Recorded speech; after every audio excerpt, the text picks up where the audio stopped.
أهلا بيكم في قناة غواص في بحر الفلك. معاكم رشا سامي. النهاردة هكلمكم عن برج ناس كتير جدا محتارة في صفاته، مش من الأبراج اللي صفاتها كده معروفة ومشهورة، بيحير ناس كتير، ويمكن هو السبب ده إنه هو غامض شوية أو مش من سهل إن الناس تفهمه. يا ترى عرفتوا برج إيه؟ بالظبط كده، هو برج الدلو. برج الدلو برج هوائي، تالت برج في الأبراج الهوائية زي الجوزاء والميزان، لكن نقدر نقول إنه برج هوائي ثابت مش متغير زي الجوزاء والميزان، من الأبراج اللي هي قوية شوية. صفات الدلو متأثرة بكوكبين. لازم الأول قبل ما نعرف صفات البرج نشوف أولا مين كوكبه الحاكم. طيب مين كوكب الحاكم بتاع الدلو؟ هو مش كوكب واحد، تخيلوا كده، هو كوكبين، وفي 3 أبراج بيحكمها كوكبين. غير الدلو كمان معانا العقرب، اتكلمنا عنه قبل كده، والحلقة الجاية إن شاء الله نتكلم عن الحوت. ودي 3 أبراج بيحكمهم كوكبين مش كوكب واحد، والأبراج اللي بيحكمها كوكبين بتبقى شخصيات شوية مختلفة ومميزة. الدلو بقى بيحكموا كوكب إيه؟ بيحكموا كوكب أورانوس. عايزين نعرف ايه كوكب أورانوس؟ خلينا نتخيل كده ان كوكب أورانوس شخصية ثورجية درجة أولى، شخصية متمردة، ما بتحبش القيود نهائي، بتحب تخرج عن المألوف وبتكره الظلم. أورانوس هو اللي بيتحكم بصفات مواليد برج الدلو، كوكب أورانوس. وكمان معانا جزء بيتحكم فيه كوكبنا اللي اتكلمنا عنه، كوكب اللي كانوا بيقولوا عليه النحس الأكبر، اللي كان حاكم مواليد الجدي الحلقة اللي فاتت. يا ترى عرفتوا مين؟ أنا اتكلمنا عن اللي بيحكم مواليد الجدي كان مين؟ كان كوكب بيقولوا عليه كوكب النحس. أيوة عرفتوه بالظبط كده، كوكب زحل. زحل هو اللي بيحكم مواليد الجدي والدلو، بس اللي بيسيطر على الدلو أكتر أورانوس. طب تعالوا نتخيل ميكس كده، عنصر هوائي، كوكب حازم وصارم ورخم زي زحل، بالاتحاد مع كوكب فري وحريات وثورجي كده زي أورانوس، يطلع لنا شخصية عاملة ازاي؟ عرفتوا بقى ازاي ليه الدلو ده مختلف؟ لأن طبعا التوليفة دي تطلع شخصية مختلفة. أهم صفات الدلو واخد كتير من أورانوس في إنه ما بيحبش حد يأيد حريته. مواليد الدلو مبدعين ومبتكرين وأذكياء جدا جدا جدا، وكاريزما عالية قوي. كفاية بس إن أقول إن سعاد حسني الدلو، سندريلا الشاشة العربية اللي كل الناس كانت بتموت فيها، دي دلو. دايما مواليد الدلو مبتكرين وشاطرين جدا. عمرك ما هتلاقي حد مولود الدلو، خصوصا البنات والستات بتوع الدلو، هتلاقوهم شاطرين جدا. لو ست بيت هتلاقيها شاطرة في بيتها جدا، لو بتشتغل هتلاقيها شاطرة ومميزة في شغلها جدا. دايما بنات الدلو مميزين وشاطرين. أغلب الناس المبتكرة المميزة الجينيوس تصل إلى حد العباقرة كانوا دلو. فور اكزامبل مثلا توماس إديسون ده كان دلو. عندنا مثلا شاكيرا، دي طبعا نجمة كبيرة وعليها يعني كلام، وشريهان دلو. مثلا برضو نقدر نتخيل مع بعض مثلا ان يوسف شاهين كان برج الدلو، هشام سليم كان برج الدلو. فالدلو دايما شخصيات يعني بيكون شوية ميالة للي هم يكونوا خارجين عن المألوف أو مميزين جدا. يعني من أشطر الناس اللي ممكن تقابلهم في حياتك في شغل اللي هم الدلو.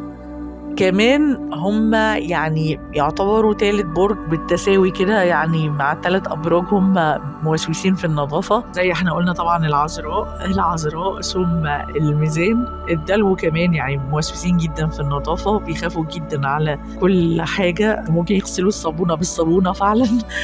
هم في برج الدلو. كمان بالنسبة لأمهات اللي هم نساء الأمهات بتوع برج الدلو، هتلاقوهم أكتر أمهات بيخافوا على أولادهم بطريقة هستيرية شوية، بمعنى لا ده سخن، لا ده عيطس، لا ده تعبان، لا ده اتحسد. هتلاقوا ده عن مواليد برج الدلو الأم اللي هي الأم الدلو دي بتكون شوية أكثر خوف ووسوسة وقلق بزيادة على ولادها. دي من أكتر الحاجات اللي لاحظتها من كل يعني اللي عرفتهم برج دلو مثلا، شفتهم في حياتي، بلاقي ان هم امهات قوي يعني، بس امهات يعني بيخافوا على اولادهم بشكل زيادة شوية. بنات برج الدلو بيعرفوا ازاي يجذبوا اللي قدامهم جدا، ولما تيجي تحب مرأة الدلو بتحب بعقلها اكتر من قلبها، لازم تملي عقلها عشان تحبك، مش مشاعره بس. هم كتير بيتهموا البرج الدلو بالبرود، انه بارد او مش انفعالي، ممكن يعمل وش بلاستيك كده ما تبقاش عارف له بيحبك بيكرهك مبسوط زعلان. بس ده مش معناه انه ما عندهمش انفعالات، بالعكس عندهم انفعالات داخلية قوية جدا، لكن هم فعلا على السطح كده بيبدو ان هم باردين يعني.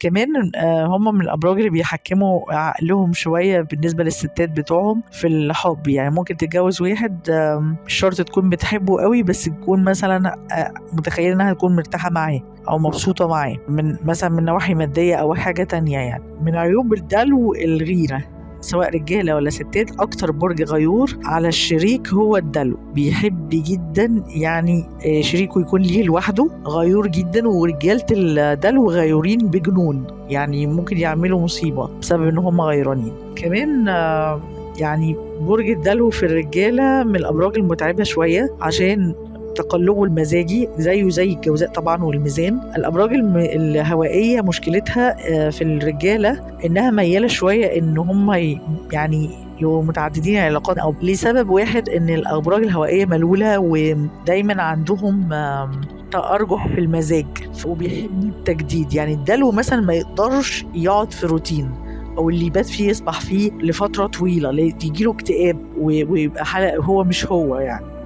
الدلو بيحب التجديد، بيحب كل شوية حاجة خارجة عن المألوف، فلو عملت فيه كده يخش على طول عليه كوكب زحل يعمل تأثيراته بقى، تأثيرات زحل على الدلو، يكتئب بقى، يكتئب، ما يشوفش حد، ما يكلمش حد، يبقى يحب يقعد لوحده بقى. في الحالة دي تلاقي لو قابلت مثلا قابلتي واحدة صاحبتك بتختفي فجأة رغم ان هي اجتماعية جدا دلو، فاعرفي انها بتشحن بطاريتها عشان ما تخسرش حد، بتقعد بقى مع نفسها شوية. ممكن قوي مواليد الدلو ورجالة وستات يكتئبوا شوية ويقعدوا لوحدهم فترة في البيت كده ما يكلموش حد لحد ما يرجعوا تاني يستعيدوا نشاطهم. فده تأثيرات بقى ايه زحل لما تأيد حرية الدلو. هو مبدع، ما ينفعش تأيد حريته، لازم يعمل كل حاجة بمزاج، وهو فنان بطبعه وهو مبدع وهو شاطر، مش محتاج ان حد يعمل عليه قيود، بالعكس القيود بتبوظ الدنيا مع الدلو. فالدلو اكتر برج بعد القوس او بالتساوي مع القوس بيقدس الحرية لدرجة رهيبة، يمكن اكتر من القوس كمان، لانه اورانوس كوكب